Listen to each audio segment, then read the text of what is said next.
तो हेलो दोस्तों, कैसे हैं आप सब। उम्मीद करता हूं कि अच्छे होंगे। और ये कहानी है मेरी यानी कि टॉमी वर्सिटी की। मैं तो बस एक छोटा सा मोहरा था और मेरा इरादा कुछ भी ऐसा करने का नहीं था। बट मैं एक गुंडा बन गया। गुंडा बनने के बाद मैं इस शहर का किंग बन गया। जी हाँ, वाइस सिटी।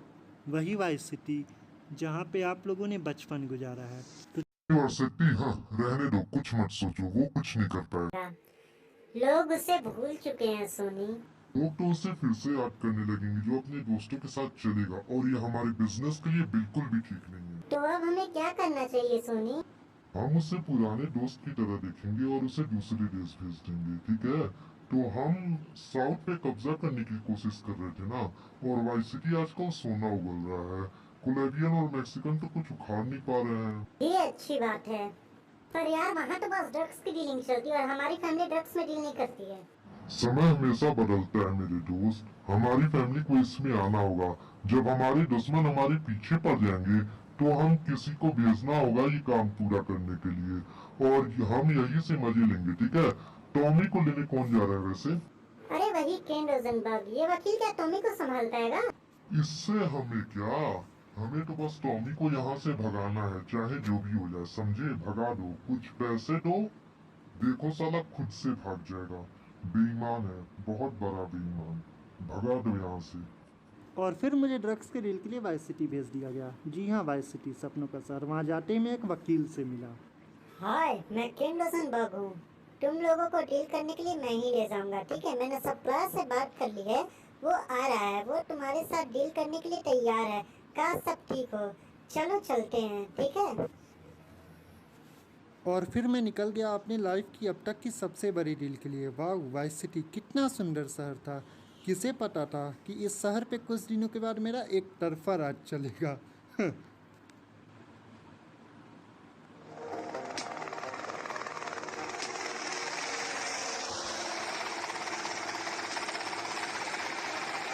ठीक है, सप्लायर हेलीकॉप्टर में है, तो डील ये है कि वो सीधे पैसे मांगेगा।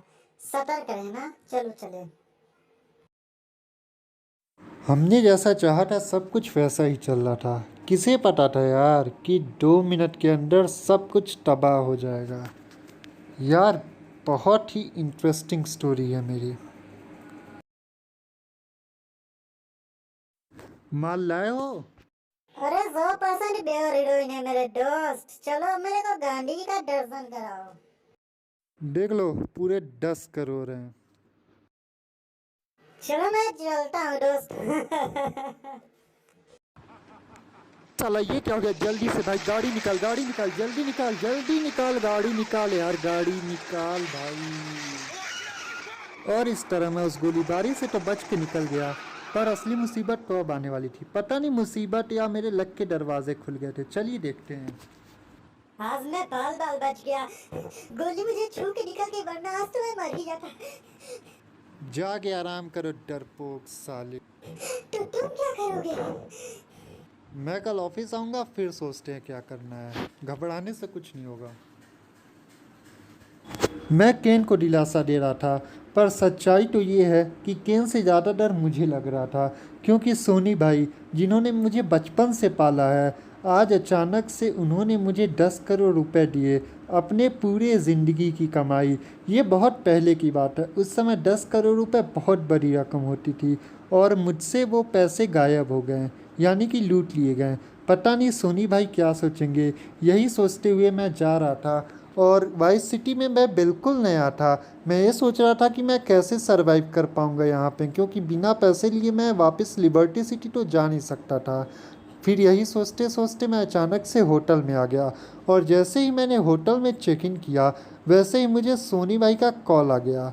अब उसके लिए मैं क्या कर सकता हूँ? उन्हें कैसे बताऊँ कि सोनी भाई मेरी कोई गलती नहीं है? तो आइए देखते हैं क्या हेलो हुआ। सोनू भैया।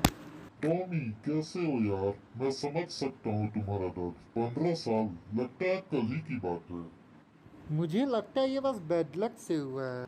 मेरी फैमिली के लिए काम करना कोई बच्चों का खेल नहीं है, समझे? मुझे लगता है ना कि तुम भी उन लुटेरे के साथ मिले हुए हो। भाई, डील पूरी हो गई थी, अचानक से गोली चलने लगी, मेरे 2 दोस्त भी मर गए। उसमें मेरी क्या गलती? हमसे बकचोदी ना बतियाओ, मेरा पैसा इज्जत से वापस कर दो। मेरे पास पैसे नहीं हैं, मैं आपके छोटे भाई की तरह हूँ, आप तो यकीन करिए मुझ पे। मैं जानता हूँ तुम गधे नहीं हो बेटा, लेकिन मेरे पैसे वापस दे दो वरना मार डालेंगे तुमको। तुम मेरे छोटे भाई जैसे हो इसलिए छोड़ रहा हूँ। जी भाई, हैव अ गुड डे। मैं अगले दिन सो के उठा तो मुझे केन के पास जाना था। मैं केन के पास जाने के लिए निकल रहा था और ये सोच रहा था कि अब मैं कैसे पता लगाऊंगा कि मेरा हीरा यानी कि ड्रग्स और पैसे किसने लूटे। मैं यही सोचते सोचते जा ही रहा था, ये देखिए पुलिस भी मेरे पीछे पड़ गई। यार इन पुलिस वालों को चैन नहीं है, मतलब कि वो ड्रग्स और 10 करोड़ रुपए लेके भाग गया, उसको पकड़ने के बजाय मैंने एक छोटी सी कार चुरा ली तो मेरे पीछे पड़ गए हैं। तो मैं उसके पास जा रहा था और मैं ये सोच रहा था कि कैसे मैं पता लगाऊंगा कि एक्चुअली में मेरा माल लूटा किसने। फिर मुझे याद आया कि यार वो तो एक क्रिमिनल लॉयर है, तो अगर वो चाहे तो आसानी से पता लगा सकता है क्योंकि वो तो हर क्रिमिनल को जानता होगा। तो फिर मैंने सोचा कि यार उसी से कोई हेल्प लेनी होगी और यही सोचते सोचते मैं केन के ऑफिस पहुंच गया। तो आइए देखते हैं अब मेरे और केन के बीच में क्या बातें हुई।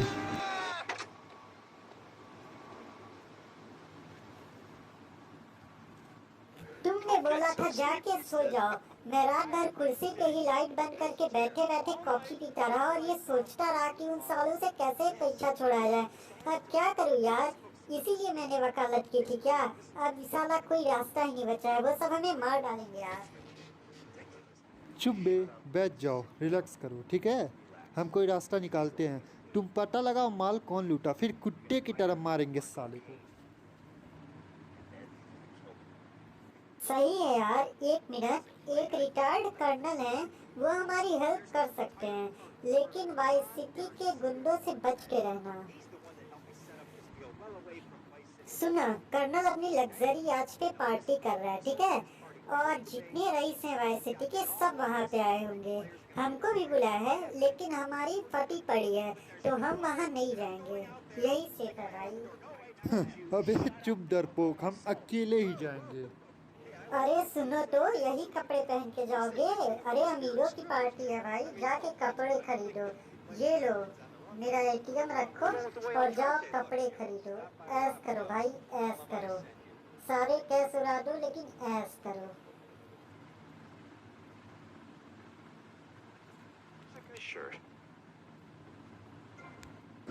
अब मैं कपड़े खरीदने जा रहा था। कितनी फनी बात है ना कि जेब में 1 रुपया नहीं है लेकिन कपड़े सबसे महंगे वाले पहनने पड़ेंगे।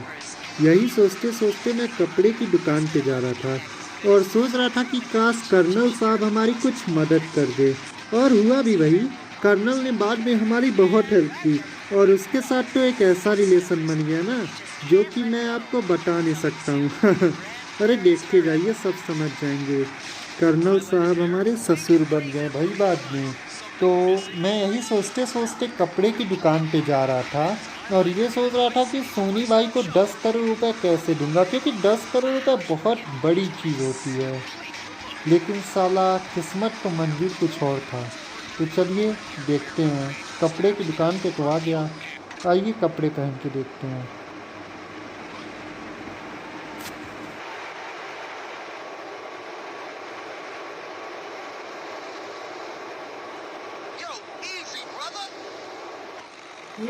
क्या गाड़ी है मेरी यार, बहुत अच्छी गाड़ी है। मुझे हंसी आ गई कि इस साले को अपने बाइक के शो ऑफ की पड़ी है, यहाँ मेरी जान जाने वाली है।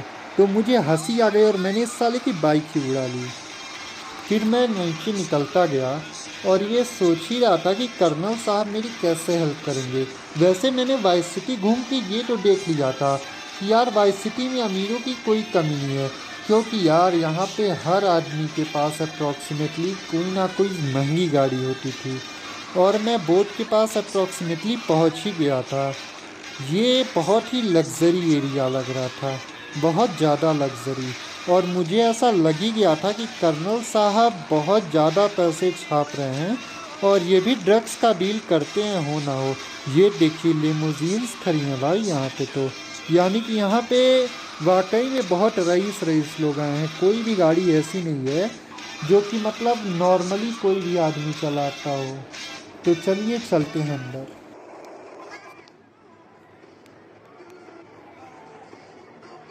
Welcome sir, welcome to our boat. Buenas noches. अरे आओ बाबू आओ, वकील साहब दे रहे हैं ना, ठीक है ना, वो उनकी तबीयत ठीक है ना mister? Problems have not affected his health or mental well-being, Mr. Varsity, वकील साहब डर गए हैं थोड़े। होता है। और तुम? मैं बिजनेस करूँगा। तुम लोग के साथ बहुत बुरा हुआ यार, पर मैं बंदा जरा दूसरे टाइप का हूँ, अपना काम ईमानदारी से करता हूँ। थोड़ा समय, थोड़ा मेहनत, थोड़ा लक, और तुमको सक्सेस होने से कोई नहीं रोक पाएगा। रुको मैं तुम्हें अपनी बेटी से मिलाता हूँ। मर्सिडीज। जी पापा, आती हूँ। Cara mia, could you look after our guest while I बेटा जरा इनको संभालो, मैं कोई जरूरी काम निपटा के आता हूँ। जी जरूर पापा। आओ मैं तुम्हें अपने कुछ जरूरी मेहमानों से मिल। Let me point out some of our more distinguished. ये मेरी दोस्त है, वाइस सिटी की बहुत बड़ी सुपरस्टार है, और ये उसके साथ हैं जो ये लव फेस्ट के सिंगर्स हैं। जैसा कि तुम देख सकते हो कि ये लोग कितने बोल्ड टाइप के हैं। और ये हमारे डीजे हैं, डीजे यानी कि यहाँ के सुपरस्टार। जी हाँ, वाइस सिटी के सुपरस्टार हमसे बहुत ज़्यादा पड़ती है। और ये लव फेस्ट हैं, यहाँ के बहुत बड़े रॉक स्टार। इनका समुद्र के उस साइड बहुत बड़ा पब है और ये बहुत ज़्यादा पैसे कमाते हैं।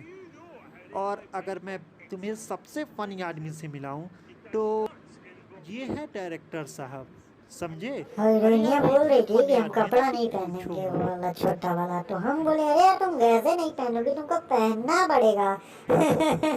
करना कहाँ यार, तुम्हारी पार्टी हमेशा मस्त होती है। हा हा हा, सॉरी मैं थोड़ा लेट हो गया यार। आओ यार गले लग जाओ मेरे। कोई नहीं यार, तो रहना यही बहुत बड़ी बात है यार। आओ एंजॉय करते हैं। अरे यार धंधे की बात लगी है, साला समझ ही नहीं आ रहा पैसा आ किधर से रहा जा किधर रहा है। आज तो बस पीऊंगा और इंजॉय करूंगा, बहुत पीऊंगा आज। ये कौन है साला गेंडा? रिकार्डो डियाज। मर्सिडीज सुनो तो बेटी, मुझे लेट हो रहा है, क्लास आना है, बाद में मिलती हूँ मैं। ओके चलो यार चलते हैं यहाँ से। एक्चुअली तुम मुझे क्लब छोड़ दो। ओहो, तो आप क्लब भी जाती हैं? कभी हमें भी बुलाइए।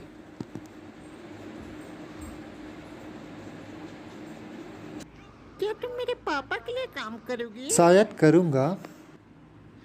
यार बहुत मुश्किल होता है, ऐसे अमीर बाप की बेटी हो ना, बहुत परेशानियों का सामना करना पड़ता है।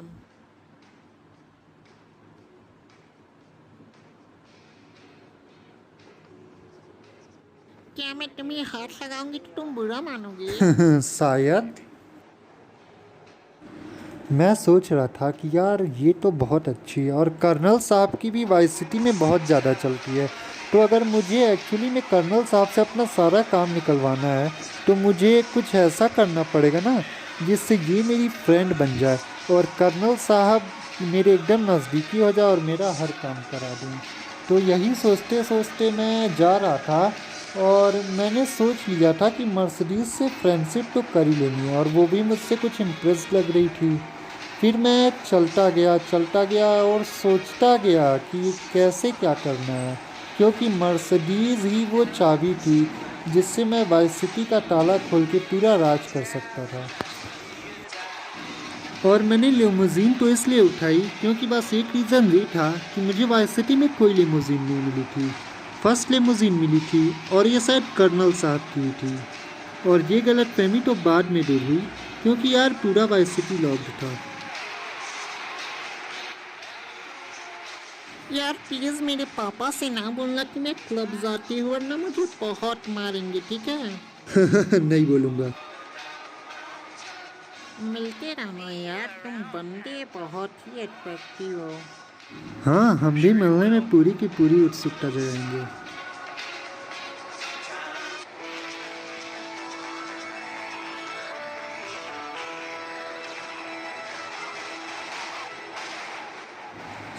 अब इतना कुछ करने के बाद एक्चुअली में मुझे थोड़ी सी थकान लग रही थी, तो मैंने सोचा कि यार होटल ही चलते हैं और चल के सो जाते हैं।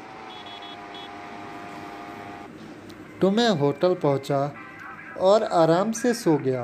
अब अगले दिन क्या होगा यार, वो तो अगले दिन ही पता चलेगा ना। तो प्लीज़ अगर आपने अब तक चैनल को सब्सक्राइब नहीं किया है तो सब्सक्राइब कर लीजिए। और ये रहा मेरे 5 स्टार होटल के रूम का कुछ व्यू। तो आइए कपड़े चेंज कर लेता हूँ और आराम से सो जाता हूँ।